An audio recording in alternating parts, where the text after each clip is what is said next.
Alright, in the next set of videos we're going to talk about caching. So very quickly in a nutshell, what in the world is caching? What does that mean?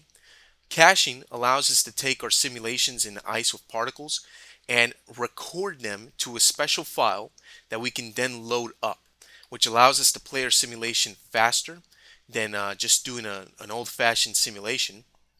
And it also allows us to play the animation forwards and backwards. Gives us a lot of flexibility. So let's have a look at that. I'll maximize this view, F12 on the keyboard to do that. And let's go ahead and create ourselves an ice emitter. We'll go to primitive, polygon mesh, and let's grab ourselves a grid here. We'll do just fine. Close its PPG. With the grid selected, we'll just emit particles from selection using ice. Okay, let's hit Alt 9 on the keyboard and open up the emit from surface compound there, and let's change a few things around. Let's hit play, and let's switch from point to sphere shape. And let's also switch from wireframe mode to shaded mode in our viewport. Now let's turn on looping down here. Okay, there we go. Let's also change the size, make this a little bit larger. Okay, that's pretty good, not bad. Let's also change the frame numbers over here to 1000, just so this plays longer. There we go. Perfect. All right, now we can close that PPG. We don't need it anymore. All right, let's stop the animation there. And let's go ahead and start getting this thing ready for caching. Before we can cache, we should go ahead and look at our simulation preferences just to make sure that we have our directories, our default paths for caching set up the way that we want. So let's go up to File, let's go to Preferences, and in Preferences down here, click on Simulation. And that'll show up all the simulation preferences here on the right. Things like your rigid body dynamics engine will be shown up here by default. It's PhysX, which is the better of the two. Okay, and down here we have our file cache path templates. Basically, in the first option here, we get to choose the file name. So by default, it has the following syntax: the object, an underscore, the version number, an underscore, and then the frame number, and then of course the file format is followed next. Over here on the right, we can choose the file format, and we have these two options: ice cache and point cache 2. So Jack, which one should I use? Which is the best for me? Well, if you're going to be working in XSI exclusively and you want to be able to save all of your ice attributes as well as the position of all your particles, go ahead and use ice cache. If you're working in a mixed pipeline environment and you have to take your particles to another 3D package, use point cache 2. Although I have to warn you that point cache 2 is not going to record all your ice attributes, so it's limited in that regard. So we're going to stick with ice cache for this tutorial because we're working just in XSI. Then we have a default path. You can choose what your default path, where XSI is going to go ahead and record the cache file to on your hard disk. And you can choose that default path to be your project path, a temporary path you create, or an alternate path A, B, or C. We'll stick with project path. So when you pick project path, this path down here on the project is the path it'll choose. By default, it's set to the project path, and inside the project path, these ice cache files will be saved to the simulation folder. Okay, and then we have a temporary path here, which you can see it's this long name here by default. We can set the temporary path to whatever we want, however, so we can actually go in there and change it. Then down here you have a path A, B, and C. These are some alternate paths that you can create manually if you want to. If not, just leave them blank. But if you want to save copies of the ice cache to other paths, you can go ahead and you can do that. So we'll leave the settings how they are here at default. They're good enough. Okay, so now that we've checked our preferences and are good to go, let's go ahead and write the cache file out to the hard disk. Okay, so right now this is just a simulation. If I play backwards, I can't because it's a simulation. It only plays forwards. Okay, so that kind of limits you a little bit in terms of the power and flexibility that you have over these particles. So let's go over here to the main toolbar and switch from simulate mode and go to animate mode. The shortcut on the keyboard is 2 for that.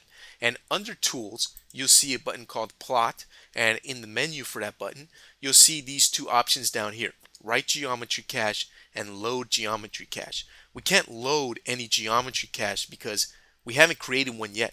So Make sure you select your particles, and then we're going to select Write Geometry Cache. So let's select that, and you get this PPG that pops up. It hasn't written the file to disk yet. We have to first set up some options right here. So the first option to set is the file name. The default is going to be the following syntax. It's going to say object underscore take one, then underscore, and then a frame number.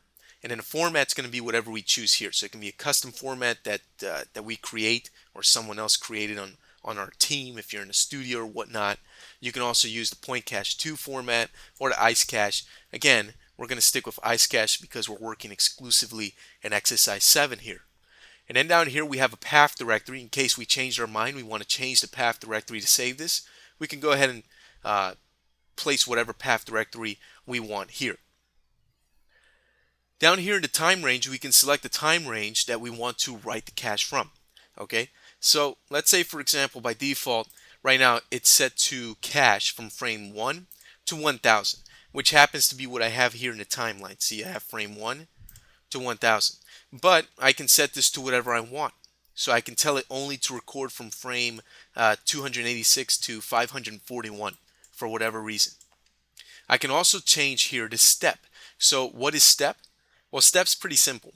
Right now it's set to a default of 1. This means that every single frame will be recorded to the cache. If I didn't want that, for example, and I only want every other frame to be recorded, so frame 1, frame 3, frame 5, frame 7, what I can do is set this to 2. And now it'll cache one frame, skip one frame, cache one frame, skip one frame. So it'll only cache every other frame. And I can also set that to a step of 3 or 4, so it only caches every 4th frame, and so on and so forth. Then over here we can turn this checkbox on or off. Okay, so we can tell it to overwrite any existing files of the same name or not overwrite. So maybe your boss wants to see different versions of this, so you may want to turn this off so you don't overwrite the previous version until your boss is happy with a certain version. Or you can turn that option on, and you can overwrite and keep overwriting the same file over and over again, so you don't have a ton of different simulations if that's the case. We can also click on preferences here, and that'll just open up the preferences for simulation that we saw a couple of minutes ago. Okay. Now if we go over here to the attributes tab, we have here quite a long list of attributes. These are all your ICE attributes that you can cache using the ICE cache format. So we can choose to cache the color, the forces, the mass, orientation, the shape, the size, all that kind of stuff can be cached. So it can save it out to the file. You can also choose what you don't want to cache and what you do want to cache. So it comes in extremely useful. Let's go back to the general tab here. And now, when we're ready to cache the file and record it to the disk, we'll just click on this cache button. And XSI goes in here and it does its thing. It just caches all the files, records everything, and it's done right about now. Okay, so it finished. So great. Now we can play this backwards, right? Uh-oh. We can't play it backwards. What happened? Well, don't worry. i3D Jack didn't break anything again. What happened is that even though we wrote the file to the disk, we haven't loaded it yet. So what we need to do is go in here and load it. So let's go back under Tools, Plot, and we'll go down to Load Geometry Cache. Now we have a cache file we can load up. So where is the file located? Well, based on the preferences that we set earlier, it should be located in your project directory, which in this case, my project directory is the one that you should be working in, the i3 Tutorials Intro to ICE Volume 1 directory. And in the simulation folder, you'll find another folder called Scene Root and another folder called Point Cloud, which is the name of the current point cloud. We could have named it to any particle effect, and the name would have shown up here in the folder. And then we have this file here called Point Cloud Take 1, and then the frame numbers, and it's an ICE cache file, just like our preferences had it set up. So let's click on OK to load up that file, and we get ourselves a warning here. So it gives us this little warning here. What does this warning mean? Well, XSI is basically telling us, look, you have a simulation and you're trying to load up a cache file. This isn't going to work out. You got to have one or the other. You can't have both. So you're going to have to choose. Do you want to bring in the cache file and delete your simulation forever? Or would you like to keep your current simulation and just forget about bringing in that cache file? Well, I created the cache file and I went through the trouble of making it, so you can bet I'm going to use it. So I'm just going to go ahead and hit yes. I want to remove the simulation and keep the cache file. Once I do that, with this point cloud selected, click on selection over here in the MCP. You'll notice the ice tree node no longer exists. It deleted it and it's gone. If you want more proof, go ahead and open up an ice tree for yourself and you'll see that the ice tree is completely gone for the particles. So, well, they went away. We won't see them again. Now we can play backwards or forwards, and we can scrub in our timeline as fast or as slow as we like. So this is no longer a simulation, it's actually an animation now. Okay? And the cool thing about having this as an animation, besides the fact that it plays faster and it's more optimized for your viewport here and for working with XSI, well, let's also select this point cloud and let's hit Alt and 0 on the keyboard to open up an animation mixer. And what you'll notice is that this cache file is now loaded up as a clip in the animation mixer for these particles. Record that little piece again, record that little piece again. 3, 2, 1.